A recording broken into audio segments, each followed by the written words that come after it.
Kita ke Malra, Tribuners. ASN Pemkab Maluku Tenggara kaget tiba-tiba BNN datang lakukan tes urin. Badan Narkotika Nasional atau BNN Provinsi Maluku tiba-tiba datang ke kantor Bupati Maluku Tenggara atau Malra, Rabu 22 Januari 2025.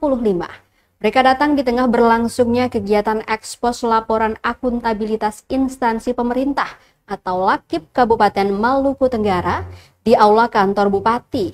Pantauan tribunambon.com, ketika sampai di kantor Bupati, rombongan BNN Provinsi Maluku bersama jajaran BNN Kota Tual langsung mengarahkan aparatur sipil negara untuk masuk ruang aula. Aksi lembaga anti narkotika itu sontak membuat kaget para pimpinan organisasi perangkat daerah atau OPD yang sementara mengikuti kegiatan. Perlahan satu persatu pimpinan OPD berjalan menuju pintu utama aula kantor Bupati.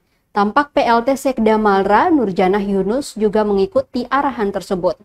Operasi tiba-tiba itu membuat kegiatan berhenti beberapa saat sebelum dilanjutkan dengan ekspos LAKIP dari Kesbangpol Malra. Usai kegiatan ekspos LAKIP, petugas BNN Provinsi Maluku dan BNN Kota Tual melanjutkan pengambilan urin. Kepala BNN Kota Tual Ahmad Reni Wuryaan menjelaskan, aksi tersebut merupakan bagian dari kegiatan deteksi dini dalam rangka pencegahan narkoba di lingkup Pemkab Malra. Ia menambahkan, aksi deteksi dini ini dilakukan terhadap 30 pimpinan OPD dan ASN yang hadir.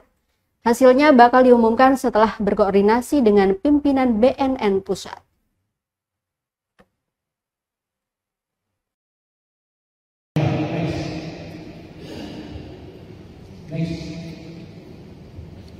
Nah ini sasaran di media sosial di breakdown ke 4 program.